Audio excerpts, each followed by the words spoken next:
Nashik Mumbai highway की दुर्दशा पर मंत्री छगन भुजबल का बयान सामने आया है।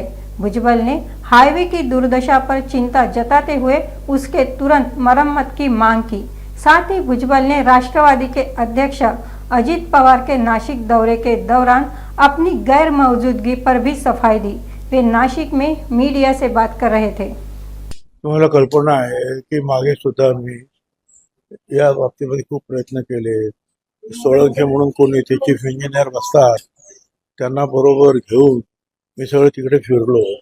त्याच्यानंतर मला असं कळलं की 2-3 कंपन्यांना त्यांनी कॉन्ट्रॅक्ट दिलेली आहे।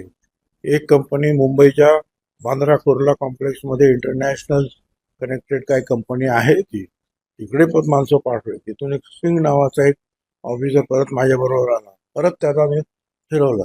त्याच्यानंतर सगळे बरोबर झालं होतं। आता तो परत एवढं खराब झाला। एक तर यांनी पावसाळ्यामध्ये जे आहे फेअर सीझन सुरू होतो ऑक्टोबरच्या नंतर, त्यावेळेला पटापट स्ट्रक्चर्स वगैरे उभी करायचे असतील, अंडरपास वगैरे फ्लायओव्हर जे काय करायचं असेल ते करा। पावसाळ्याच्या वेळेला सुरू केलं, ते खराब केलं। त्याच्या बाजूचे जे रस्ते जे आहेत डायव्हर्शन केलेले ते नीट करायला पाहिजे। अतिशय बेकार आहे। त्याच्यानंतर तुमचं ते जे काम त्या तुमच्या काय तुमचं MSRTC कडे आहे, भिवंडी बायपास, तोही असाच करा, प्रचंड करा। 8-10 तास लागतात। गाडी तर खराब होते, वेळ भरपूर जातो, पेट्रोल भरपूर संपतं आणि शरीर सगळं खिळखिळं होऊन जातं। एवढं सगळं आता मी मागे सुद्धा विधानसभेत सुद्धा बोललो। आता दादासाहेब भुसे ते त्या MSRTCचे जे आहेत मंत्री आहेत, ते आता त्याच्यामध्ये लक्ष घालत आहेत। परंतु अशा रीतीने त्यांचं काम चाललंय, चला इकडे चला, परत राईट, परत वरती, परत राईट, आणि जिथे टर्न मारायचं तिथे परत असा जे रस्ता जो आहे खालीवर आहे, खड्डे, त्याच्यामुळे खटके, म्हणजे मोठे मोठे जे ट्रक्स असतात 10-10, 20-20 ज्याला चाका आहेत टायर, ते हळू जातात। त्याच्यामुळे बाकी सगळ्या ज्या गाड्या थांबतात। एखादी गाडी जर काही ब्रेकडाऊन झाली सगळं बंद पडतं। आता इथली नाशिकच्या ज्या काही स्वयंसेवी संस्था आहेत त्यांनी सुद्धा आवाज उठवला, त्यांनी मीटिंग घेतली भुसेंनी काल। मग अजितदादा त्या विधानसभा सुरू असताना मीटिंग घेणार होते, परंतु त्यावेळेला काही काम नाही झालं। मग काल ती मीटिंग झाली, मी खास त्या मीटिंगसाठी हजर होतो।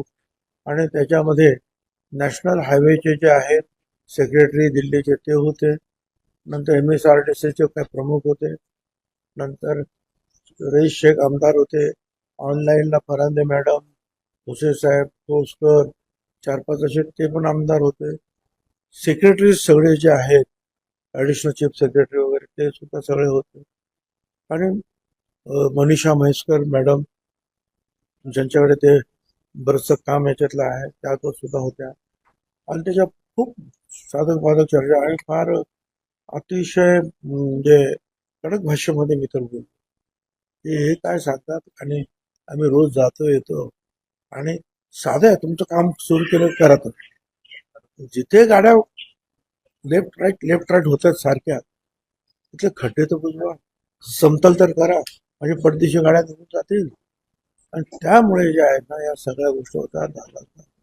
लोकशाही आहे, त्यांनी सगळीकडे उमेदवार उभे करावे, तुम्ही उभे करावे, त्यांनी उभे करावे, कुणी उभे करावेत, लोकशाही आहे। त्याच्यामध्ये आपल्याला ऑब्जेक्शन घेण्याचं काही कारण दिसत नाही, त्याच्यावर चर्चा करायचं काय, सगळीकडे उभं करायचं नाही। असं आहे ना की मी 15 दिवस झाले नाही, त्याच्यामुळे माझ्या पण मतदारसंघामध्ये मला जायचं आहे। परत 10 तारखेला अजितदादा परत माझ्या मतदारसंघामध्ये पण येतातच आहे। त्याच्यामुळे आता प्रत्येक जण जो आहे आपापल्या सगळेजण एकाच ठिकाणी जातील असं नाही। म्हणजे तुझी तब्येतही जरा बरोबर नाही खरं म्हणजे, आणि कालचा मी झाला 5-6 तासाचा प्रवास, त्याचाही त्रास होतोच आहे। परंतु ती चर्चा झाली आहे त्यांची, आणि ते 10 तारखेला ते आमच्याबरोबर येतो। आणि प्रत्येकाच्या ठिकाणी जे आता सगळ्या ठिकाणी सगळे आमदार ते जाऊ शकणार नाही, पण प्रत्येकाने आता आपापला मतदारसंघ आहे हा सांभाळण्याची अतिशय गरज आहे.